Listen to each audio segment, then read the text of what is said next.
जय हिंद दोस्तों, कैसे हैं आप लोग। आज का अपना लेक्चर जो है वो लेक्चर नंबर 3 है, जो सेंट एनसीईआरटी सीरीज का। ठीक है, इसके अंदर अपन पढ़ेंगे प्रोकैरियोटिक और यूकैरियोटिक कोशिका के बारे में। ठीक है, कोशिका चैप्टर अपना अपन स्टार्ट कर दिए हैं। इसके अंदर जो आज का टॉपिक है वो है प्रोकैरियोट एंड यूकैरियोट के अंदर क्या क्या इसके मतलब इसके क्या डिफरेंसेस है, अंतर क्या है इसके अंदर।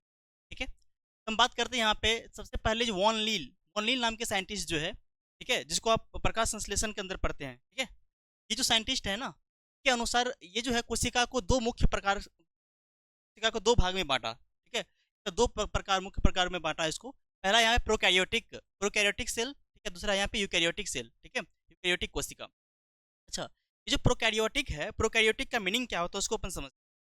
प्रोकैरियोटिक सेल जो है, ये प्रोकैरियोटिक, इसको अगर लिखते हैं तो प्रोकैरियोटिक प्रोकैरियोटिक में जो है, यहाँ जो दो शब्द से मिलकर बना हुआ है, प्रो और कैरियोट। ठीक है, प्रो जो है, प्रो का मतलब होता है प्रो का मतलब था प्रीमिटिव। ठीक है, प्री का मतलब था प्रीमिटिव, प्रीमिटिव मतलब प्राचीन। ठीक है, अर्थ में। और ये जो कैरियोटिक है, कैरियो वर्ड से, ये कैरियोन शब्द से मिलकर बना हुआ है, से मिलकर बना हुआ है, ये कैरियोन शब्द से मिलकर बना हुआ है। और इसका मतलब होता है, कैरियोन का मतलब होता है न्यूक्लियस। ठीक है,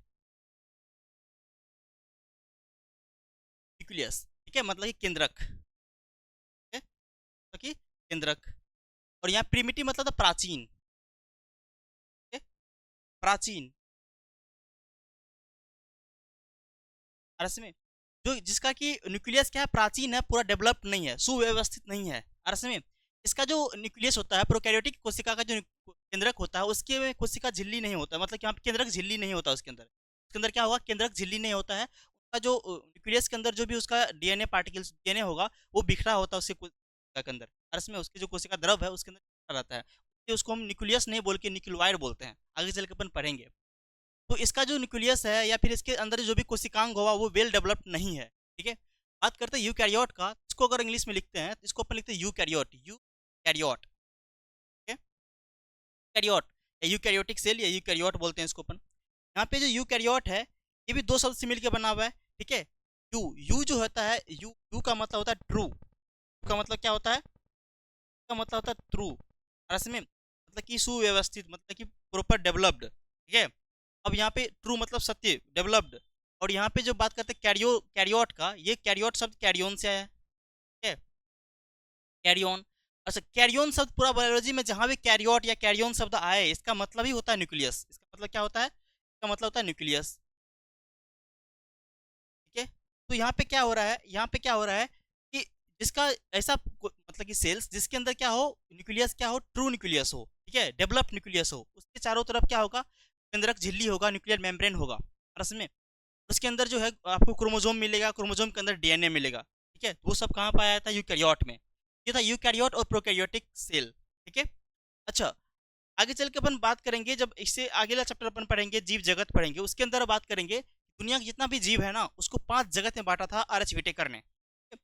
उसमें से सबसे पहला आता है मोनेरा। ठीक है, उसके अंदर क्या आता है, उसके अंदर आता है मोनेरा। ठीक है, मोनेरा जगत, मोनेरा किंगडम। ठीक है, ठीक, फिर आता है प्रोटिस्टा। फिर क्या आता है, प्रोटिस्टा। मोनेरा जगत और प्रोटिस्टा जगत, मोनेरा प्रोटिस्टा। ठीक है, उसके बाद फंजाई, कवक जगत। ठीक है, उसके बाद आता है प्लांटी, कि पादप जगत। उसके बाद एनिमिलिया। ठीक है, मतलब कि जंतु जगत। तो 5 किंगडम है, पहला मोनेरा, दूसरा प्रोटिस्टा, तीसरा क्या हो गया फंजाई, चौथा हो गया आपका प्लांटी, पांचवा क्या हो गया एनिमिलिया। इसके अंदर हम बात करते हैं कि जो आपका यहाँ पे मोनेरा जगत है, मोनेरा जगत जो है, इसके अंदर पाया जाता है जितना भी प्रोकैरियोटिक सेल है, इसके अंदर प्रोकैरियोट पाया जाता है। अर्थ में, इसके अंदर क्या होगा, जितना भी प्रोकैरियोटी होगा, सारा का सारा कहाँ पाया जाएगा, वो मोनेरा जगत के अंदर पाया जाएगा। अर्थ में, प्रोकैरियोटिक कोशिका जितना भी है वो सब कहाँ जाएगा, मोनेरा जगत में। जितना भी जीव है वो सब का सब क्या है, प्रोकैरियोटिक। उसके अंदर जो कोशिका होगा वो क्या होगा, प्रोकैरियोटिक होगा। बाकी इधर इतना जितना भी है, चारों बाकी का जगत, प्रोटिस्टा, फंजाई, प्लांटी, एनिमिलिया, ये सब का सब क्या है, यूकैरियोट है। ये सब का सब क्या है, यूकैरियोट है, कैरियोट। अर्थ में, ये सब का सब यूकैरियोटी है। ठीक है, तो सिर्फ ये 5 जगत के अंदर मोनेरा जगत जो है वो क्या है प्रोकैरियोटिक, इसके अंदर जो सदस्य होगा, मेंबर होगा, उसका जो कोशिका होगा वो प्रोकैरियोटिक सेल्स से बना होगा। और यहाँ पे जो है प्रोटिस्टा, फंजाई, प्लांटी, एमिलियन जो होगा यूकैरियोटिक होगा। अर्स में बाकी ये जो दोनों सेल है ये यूनिसेलुलर होता है, एक कोशिकीय जीव होता है। ये क्या होता है, एक कोशिकीय होता है, इसमें एक ही कोशिका होता है, एक कोशिका का बना होता है दोनों, ठीक है, मोनेरा और प्रोटिस्टा। बशर्ते मोनेरा के अंदर क्या है, यहाँ पे एक कोशिका जीव जो होगा वो क्या होगा प्रोकैरियोटिक होगा, जबकि प्रोटिस्टा के अंदर क्या होगा यूनिसेलुलर, एक कोशिकीय यूकैरियोट होगा। ठीक है, यहाँ पे क्या होगा एक कोशिकीय यूकैरियोट होगा। अरस में ये एक सिंपल इंट्रोडक्शन था। प्रोकैरियोटिक क्या होता है, यूकैरियोटिक क्या होता है। प्रोकैरियोट का मतलब होता है जिसका कि न्यूक्लियस प्रिमिटिव हो, वेल डेवलप नहीं हो, ठीक है। और यूकैरियोट का मतलब होता है ऐसा न्यूक्लियस जिसका कि न्यूक्लियस क्या हो, ट्रू हो, डेवलप्ड हो। अरस में चलिए आगे बात करते हैं। नेक्स्ट देखिए यहाँ पे, ये देखिए दोनों सेल है, हम यहाँ पे प्रोकैरियोट और यूकैरियोट को आपस में यहाँ पे हम कंपेयर करते हैं। ये क्या है, ये प्रोकैरियोट है, इसका है प्रोकैरियोट का है। में ये प्रोकैरियोट्स का ये बैक्टीरिया का ले लेते हैं हम, जीवाणु का ले लेते हैं। ये किसका है, ये बैक्टीरिया का, फिर मतलब कि इमेज ले लें यहाँ पे। और ये क्या है आपका यूकैरियोट का, जिस का जो कोशिका होता है यूकैरियोट, ठीक है। ये यूकैरियोट्स का कोई सेल्स है, में यूकैरियोट का है। अब देखिए इसके अंदर जो है सिंपल स्ट्रक्चर होता है। इसके अंदर जो देखिए ये जो पोर्शन दिख रहा है ना आपको, ये पूरा ये जो न्यूक्लियोइड है, ठीक है, इसके अंदर जो न्यूक्लियर मेम्ब्रेन नहीं होता है, इसके अंदर जो है न्यूक्लियर मेम्ब्रेन नहीं होता है, ठीक है। और ये इसका डीएनए है जो कि बिखरा पर है साइटोप्लाज्म के अंदर, ठीक है, कोशिका द्रव के अंदर। ये इसका न्यूक्लियोइड है, न्यूक्लियस नहीं न्यूक्लियोइड बोलते हैं इसका, ठीक है। और न्यूक्लियस की इसके डीएनए के अलावा भी एक और इसके अंदर जो जेनेटिक मटेरियल की तरह काम करता है प्लाज्मिड है यहाँ पे इसके अलावा, ठीक है। डीएनए के अलावा भी एक स्ट्रक्चर होता है, सर्कुलर डीएनए होता है इसके अंदर, उसको अपन बोलते हैं प्लाज्मिड, ठीक है। और ये जो बैक्टीरिया है ना, इसके ऊपर जो है सबसे ऊपर स्ट्रक्चर होता है, सबसे ऊपर लेयर होता है कैप्सूल, ठीक है, कैप्सूल का लेयर होता है जो कि पॉलीसेकेराइड का बना होता है। कैप्सूल किसका बना होता है, पॉलीसेकेराइड का बना होता है। उसके अंदर होता है इसका सेल वॉल कोशिका भित्ति जो कि पेप्टाइडोग्लाइकन का बना होता है। और पेप्टाइडोग्लाइकन जो है वो पॉलीसेकेराइड, ठीक है, प्रोटीन और एमिनो एसिड ये सब से मिल के बना होता है, ठीक है। पेप्टाइडोग्लाइकन उसका क्या बनाता है, इसका कोशिका भित्ति बना होता है, ठीक है। अब देखिए इसके अलावा इसकी जो कोशिका, इसके और कोशिका भित्ति के अंदर होगा सेल मेम्ब्रेन। कोशिका भित्ति के अंदर क्या होगा, इसके अंदर होगा सेल मेम्ब्रेन। देखिए यहाँ प्लाज्मा मेम्ब्रेन या सेल मेम्ब्रेन इसके अंदर होता है। सबसे ऊपर क्या हो गया यहाँ पे आपका, सबसे ऊपर तो क्या हो गया, सबसे ऊपर तो क्या हो गया इसका, सबसे ऊपर हो गया इसका कैप्सूल, सबसे ऊपर क्या हो गया कैप्सूल। फिर उसके अंदर क्या हो गया सेल वॉल, सबसे अंदर क्या हो गया यहाँ पे आपका ये सेल मेम्ब्रेन। क्या हो गया इसके अंदर सेल मेम्ब्रेन, मतलब कोशिका झिल्ली, ठीक है। और सेल मेम्ब्रेन क्या होता है, कहीं कहीं बाहर निकला होता है, कहीं कहीं क्या होता है सेल मेम्ब्रेन क्या होता है, कहीं कहीं हल्का कोशिका जो द्रव है उसके अंदर धसा होता है, उसके अंदर उभरा हुआ होता है, उस स्ट्रक्चर को बोलते हैं मिसोजोम। आगे चल के पढ़ेंगे मिसोजोम। और ये इसके अंदर कुछ एंजाइम पाया जाता है जो कि इसके श्वसन में काम में आता है, इसमें काम में आता है, श्वसन के काम में आता है, ठीक है। मिसोजोम किसके काम में आता है, श्वसन के काम में आता है। जो काम हमारे कोशिका के अंदर माइटोकॉन्ड्रिया का जो काम है, जो हमारा माइटोकॉन्ड्रिया है, ये देखिए माइटोकॉन्ड्रिया है, ये माइटोकॉन्ड्रिया है। माइटोकॉन्ड्रिया का जो काम होता है हमारे कोशिका के अंदर, यूकैरियोट के अंदर, वही काम यहाँ पे मिसोजोम करता है। मतलब कि श्वसन, रिस्पायरेशन जो सेलुलर रिस्पायरेशन जो है, कोशिकीय श्वसन जो है इसके मिसोजोम के अंदर होता है, ठीक है। अब देखिए अब बात करते हैं यूकैरियोट के अंदर। यूकैरियोट का जो कोशिका वेल डेवलप होता है, इसका न्यूक्लियस जो है वेल डेवलप होता है। इसका न्यूक्लियस जो है, इसके न्यूक्लियस जो है, इसका जो केंद्रक है, इसके ऊपर केंद्रक झिल्ली होगा, ठीक है। इसके अंदर जितना भी कोशिकांग है, सेल ऑर्गेनेल्स है, वो सब का सब क्या होगा, वेल डेवलप्ड होगा। उसका जो मतलब कि उसके मेम्ब्रेन से, झिल्ली से ढका होगा, ठीक है। जबकि इसके अंदर जो कोई भी ऐसा कोशिकांग नहीं होता है जो कि मेम्ब्रेन से ढका होगा, ठीक है, में। और इसके अंदर जो राइबोसोम होता है वो 70s राइबोसोम पाया जाता है। इसके अंदर राइबोसोम क्या होता है, 70s राइबोसोम पाया जाता है। जबकि जो यूकैरियोटिक्स कोशिका है इसके अंदर जो है 80s राइबोसोम पाया जाएगा, 80s राइबोसोम पाया जाएगा। 70s क्या होता है, 80s क्या होता है, जब अपन राइबोसोम पढ़ेंगे तो उसमें अच्छे से पढ़ेंगे ये 80s और 70s का क्या मतलब है, ठीक है। इसके अंदर ये देखिए ये रफ एंडोप्लाज्मिक रेटिकुलम है, स्मूथ एंडोप्लाज्मिक रेटिकुलम है, ठीक है। पेरोक्सिसोम है, माइटोकॉन्ड्रिया है, वैक्यूल है, गोल्जी ऑपरेटस है, ठीक है। इंटरमीडिएट फिलामेंट हो गया, न्यूक्लियर इन्वेलप हो गया, क्रोमेटिन, ये सब जितना भी ये दिख रहा है ना आपको, ये सब का सब क्या है, इसका जो है लाइसोसोम हो गया, माइक्रोफिलामेंट हो गया, राइबोसोम हो गया, ये सब का सब क्या है, सेल का कोशिकांग है। ये जो कोशिका का कोशिकांग है, सेल ऑर्गेनेल्स बोलते हैं। इस सब को अपन एक एक करके अपन पढ़ेंगे, ठीक है। आगे देखते हैं अपन कि अगर हम यहाँ पे प्रोकैरियोट का अगर बात करते हैं तो आपको बताएं प्रोकैरियोट जो है ये दो शब्द से मिलकर बना हुआ। प्रो का मतलब क्या होता है, प्रारंभिक, मतलब कि प्रिमिटिव, प्राचीन, ठीक है। जबकि कैरियोन शब्द जो है इसका मतलब होता है न्यूक्लियस, मतलब कि नाभिक। तो इसका जो एग्जाम्पल होगा, इसके अंदर जो प्रोकैरियोट के अंदर क्या क्या आता है, इसके अंदर आता है आपको बैक्टीरिया, बैक्टीरिया मतलब कि जीवाणु, ठीक है। इसके अंदर क्या आएगा, जीवाणु आएगा, ठीक है। इसके अंदर आएगा नील हरित शैवाल, इसको बोलते हैं ब्लू ग्रीन एल्गी, क्या बोलते हैं, ब्लू ग्रीन एल्गी, ठीक है, ब्लू ग्रीन एल्गी, ठीक है, इसको क्या बोलते हैं, ब्लू ग्रीन एल्गी, ठीक है। बीजीए शॉर्ट में इसको हम बीजीए भी बोलते हैं, क्या बोलते हैं शॉर्ट में इसको, बीजीए, बीजीए। धरती पे सबसे पहले जो मतलब कि ऑक्सीजन की सहायता से रिस्पिरेशन करने वाला, फोटोसिंथेसिस करने वाला यही था, ऑक्सीजन लाने वाला, धरती पे सबसे पहले ऑक्सीजन लाने वाले यही थे, बीजीए ही थे, ठीक है। इसको साइनोबैक्टीरिया भी बोला जाता है, बीजीए को जो है ना, इसको जो साइनोबैक्टीरिया भी बोला जाता है, याद रखिए इसको जो है, इसको साइनोबैक्टीरिया भी बोला जाता है, साइनोबैक्टीरिया, बीजीए को साइनोबैक्टीरिया भी बोला जाता है। नेक्स्ट है जो प्रोकैरियोट के अंदर जो सदस्य आता है वो है माइकोप्लाज्मा, और माइकोप्लाज्मा सबसे छोटा कोशिका, आपको याद होगा पिछले लेक्चर में आपको बताए थे, सबसे छोटा कोशिका कौन सा होता है, माइकोप्लाज्मा। और माइकोप्लाज्मा जो है ये ऐसा प्रोकैरियोट है जिसके अंदर कोशिका भित्ति नहीं होता है, जिसके अंदर क्या होगा, कोशिका भित्ति नहीं होता है। तो जब कोशिका भित्ति नहीं होगा, इसका जो कोशिका है वो हार्ड, रिजिड नहीं होगा, ठीक है, काड़ा नहीं होगा, रिजिड नहीं होगा। इसको जो है मोनेरा किंगडम का जोकर ही बोला जाता है, ठीक है, जोकर ऑफ किंगडम मोनेरा, ठीक है, किंगडम मोनेरा, मोनेरा जगत का जोकर भी बोला जाता है इसको। क्यों जोकर बोला जाता है, क्योंकि इसका शेप जो है चेंज होते रहेगा। शेप क्यों चेंज होगा, इसका आकार क्यों चेंज होगा, क्योंकि इसके अंदर कोशिका भित्ति नहीं होता है, किसके अंदर, माइकोप्लाज्मा के अंदर।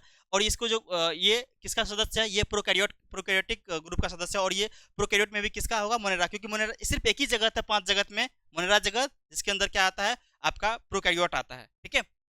ये माइकोप्लाज्मा भी एक तरह से प्रोकैरियोटिक सेल ही है। इसी के अंदर माइकोप्लाज्मा के अंदर कुछ सदस्य होता है, उसको बोलते हैं पीपीएलओ, प्लीरोनिमोनिया लाइक ऑर्गेनिज्म। क्या बोलते हैं इसको, प्लीरोनिमोनिया जैसा जीव, इसका पूरा नाम होता है प्लीरोनिमोनिया लाइक ऑर्गेनिज्म, प्लीरोनिमोनिया जैसा जीव, ठीक है। ये भी क्या है, ये भी आप प्रोकैरियोटिक कोशिका ही है, ठीक है। ये सब का सब एक कोशिकीय जीव है, और इसका कोशिका जो है वो प्रोकैरियोटिक है, ठीक है। प्रोकैरियोटिक मतलब जिसका कि न्यूक्लियस केंद्रक प्रॉपर डेवलप नहीं है, प्रारंभिक है, प्राचीन है, ठीक है। चलिए आगे अगर हम बात करते हैं, नेक्स्ट कुछ प्रॉपर्टीज देखते हैं इसका, ठीक है। प्रोकैरियोट जो जो भी हम आपको बताए हैं वो सब यहाँ पे लिखा हुआ है, ठीक है। केंद्रक जो है इसका केंद्रक जो है वो क्या होगा, अल्प विकसित होगा, पूरा पूरा विकसित नहीं होगा, ठीक है, ठीक है। जिससे क्या क्या बोलते हैं, इसको हम केंद्रकाभ बोलते हैं, इसको न्यूक्लियोइड बोलते हैं, यहाँ पे केंद्रक नहीं बोलते हैं, न्यूक्लियोइड बोलते हैं, ठीक, केंद्रकाभ बोलते हैं, ठीक है। इसमें जो है हिस्टोन प्रोटीन जो है का अभाव होता है, हिस्टोन प्रोटीन यहाँ पे नहीं होता है। हिस्टोन प्रोटीन आपको याद होगा, हिस्टोन प्रोटीन जो है वो डीएनए के, मतलब कि डीएनए का जो है, आगे अगर हम डीएनए को कंबाइन करते, डीएनए को रोल करते हैं, उससे जो कि डीएनए से जब क्रोमोसोम बनता है उस टाइम में हिस्टोन प्रोटीन काम में आता है, आरसी में, ठीक है। अब देखिए अब जब उसके बाद क्या बात करें, यहाँ झिल्ली, झिल्ली का यहाँ पे झिल्ली जो है, झिल्ली आबंध कोशिकांग होता है इसके अंदर, ठीक है। इसका जो कोशिकांग है उसके अंदर झिल्ली नहीं होता है, झिल्ली आबंध कोशिकांग होगा, ठीक है, का अभाव होता है यहाँ पे, इसका अभाव होता है, मतलब कि बॉन्डेड, मतलब कि न्यूक्लियर, मतलब कि यहाँ पे क्या होगा, सेल मेम्ब्रेन बॉन्डेड, यहाँ पे झिल्ली मेम्ब्रेन बॉन्डेड सेल ऑर्गेनेल्स इसके अंदर नहीं होता है, वहाँ पर एब्सेंट होता है, ठीक है। इसका जितना भी कोशिकांग होगा उसके अंदर मेम्ब्रेन नहीं होता है, इसलिए यहाँ पे कोशिकांग होता ही नहीं है, तो सारा कुछ कंटेंट जो है वो क्या होगा, कोशिका द्रव में अंदर बिखरा रहेगा, ठीक है। इसलिए इसके अंदर कंपार्टमेंट नहीं होता है, जैसे कि हम लोग के अंदर क्या होगा, कोशिका के अंदर यूकेरियोटिक कोशिका कंपार्टमेंट बना होता है, ठीक है, क्योंकि अलग अलग ऑर्गेनेल्स से है, कोशिकांग जो है उसके अंदर कोशिका झिल्ली होता है, जो कि यहाँ पे नहीं होता है, मतलब कि झिल्ली आबंध कोशिकांग जो है यहाँ पे नहीं होगा, मतलब झिल्ली बंधा हुआ जो है कोशिकांग यहाँ पे नहीं होगा। कोशिका भित्ति मुख्य रूप से किसका बना होता है, पेप्टिडोग्लाइकन का बना होता है, जो कि अभी बताएं आपको, ठीक है। प्लाज्मा झिल्ली से मिसोजोम, मिसोजोम का निर्माण होता है। देखिए सपोज ये बैक्टीरिया का सेल है, इसके अंदर जो है मान लीजिए ऊपर वाला कैप्सूल हो गया, फिर यहाँ पे क्या होगा, कोशिका भित्ति आएगा, और उसके अंदर क्या होगा, सेल मेम्ब्रेन आएगा, और सेल मेम्ब्रेन कहीं कहीं क्या होता है, अंदर धसा होता है, इस तरह से अंदर जो है फोल्डेड रहता है, पूरा होता है अंदर की ओर। ये जो फोल्डेड मतलब एक तरह से फोल्डेड जो है इसका जो मेम्ब्रेन, ठीक है, कोशिका झिल्ली जो फोल्डेड है, इसको हम बोलते हैं मिसोजोम। क्या बोलते हैं इसको, इसको बोलते हैं मिसोसोम। और मिसोसोम जो है यही सहायता करता है शोषण क्रिया में, किस सहायता करता है, बैक्टीरिया में शोषण की क्रिया में सहायता करता है। प्लाज्मा झिल्ली से मिसोसोम का निर्माण होता है, इस पर शोषण के लिए क्या होता है, एंजाइम पाया जाता है, किसके लिए, शोषण के लिए। तो शोषण किसके द्वारा होता है, जीवाणु के अंदर, तो वो मिसोसोम के द्वारा होता है, याद रखिए मिसोसोम के द्वारा क्या होता है, शोषण होता है, किसके अंदर, जीवाणु के अंदर, ठीक है, ये इंपॉर्टेंट हो गया।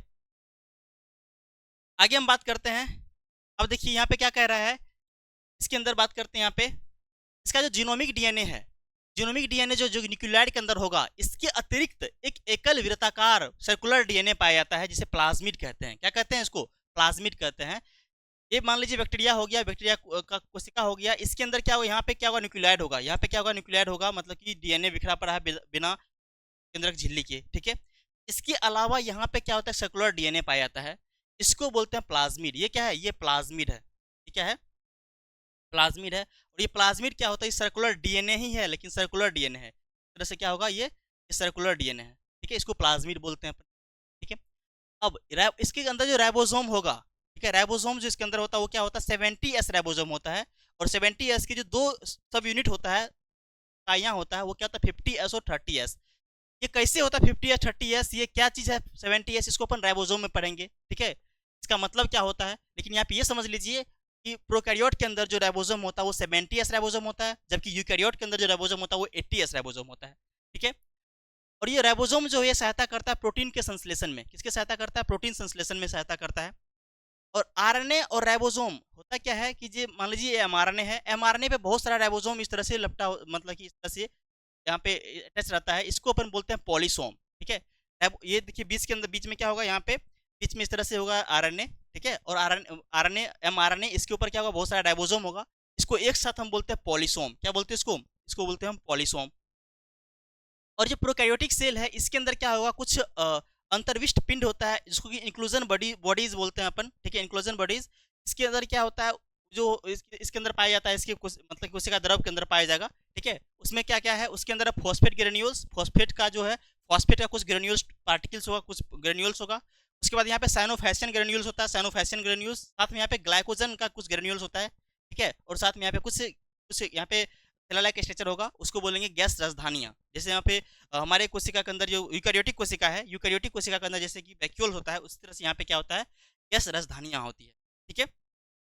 अर्थ में ये था प्रोकैरियोटिक कोशिका। प्रोकैरियोटिक कोशिका क्या होता है, ठीक है। इसके बाद जो बात करते हैं यूकैरियोटिक कोशिका का, तो यूकैरियोटिक आप बता ही दिए, यू का मतलब होता है ट्रू, ट्रू का मतलब विकसित, ठीक है, सत्य, विकसित। यहाँ पे कैरियन का मतलब न्यूक्लियस, जो क्या होगा, विकसित न्यूक्लियस होगा। क्योंकि इसके अंदर क्या होगा, जितना भी पौधा है, जानवर है, कवक है, प्रोटिस्टा है, प्रोटिस्ट है, ये सब का सब कहाँ आएगा, यूकैरियोटिक कोशिका के अंदर आएगा, जो कि आपको हम बता ही दिए। अब देखिए, ये इसके अंदर बता दिए अंतर क्या क्या था, ठीक है। ये हो गया हमारा मतलब यूकैरियोटिक कोशिका, और ये हो गया प्रोकैरियोटिक कोशिका, ठीक है। इसके अंदर जितना भी ऑर्गेनेल्स होगा, सेल ऑर्गेनेल्स होगा, कोशिकांग होगा, सबका सब क्या होगा, मतलब कि झिल्ली बंद होगा, सबके अंदर झिल्ली बंधा हुआ होगा, जबकि ऐसा उसमें नहीं है, प्रोकैरियोट में ऐसा नहीं, ठीक है। हम बात करते हैं, अब देखिए यूकैरियोट के अंदर क्या होगा, इसके अंदर बात करते हैं विकसित केंद्रक होगा, बिल्कुल सही बात है, ये बताई दिया आपको। इनमें से एक या एक से अधिक केंद्रक पाया जाता है। इसके अंदर केंद्रक जो न्यूक्लियस एक भी हो सकता है या एक से अधिक भी हो सकता है, उसको अपन आगे पढ़ेंगे, जब यहाँ पे न्यूक्लियस जब पढ़ेंगे, केंद्रक का पार्टिकुलर केंद्रक का चैप्टर पढ़ेंगे, उसके अंदर हम बात करेंगे इसका। इनका अनुवांशिक पदार्थ जो है, ठीक है, यहाँ पे गुणसूत्र में व्यवस्थित होगा। यहाँ पे गुणसूत्र क्रोमोजोम के अंदर डीएनए होता है इसके अंदर, जबकि उसके अंदर क्रोमोजोम नहीं पाया जाता है, इसके अंदर प्रोकैरियोट के अंदर, ठीक है। इनमें से झिल्ली आवंत कोशिका होते हैं, यहाँ पे झिल्ली बॉन्डेड जो है membrane bonded organelles, cell organelles होता है इसके अंदर, जबकि प्रोकैरियोट में नहीं होता है, उसके अंदर नहीं होता है। अर्थ में ये था अपना प्रोकैरियोट और यूकैरियोट का, ठीक है, कोशिका, ठीक है। अब जो हम बात करेंगे आगे जो लेक्चर होगा अपना, उसके अंदर क्या होगा, यूकैरियोट का जितना भी कोशिकांग है, उसमें से एक एक करके अपन कोशिकांग को पढ़ेंगे। पहले कोशिका भित्ति, ठीक है, यहाँ पे कोशिका झिल्ली, एक एक करके टॉपिक लेंगे, उसमें जो भी स्ट्रक्चर्स है उसको अपन डिटेल में पढ़ेंगे, उससे भी जो भी इंपॉर्टेंट क्वेश्चन बनने वाला उसको अपन पढ़ेंगे, ठीक है। थैंक यू फॉर वॉचिंग और लिसनिंग। प्लीज़ वीडियो को लाइक कीजिए, सब्सक्राइब कीजिए, अपने दोस्तों के साथ शेयर जरूर कीजिए, और इसका नोट्स जरूर बनाइए। Thank you for watching.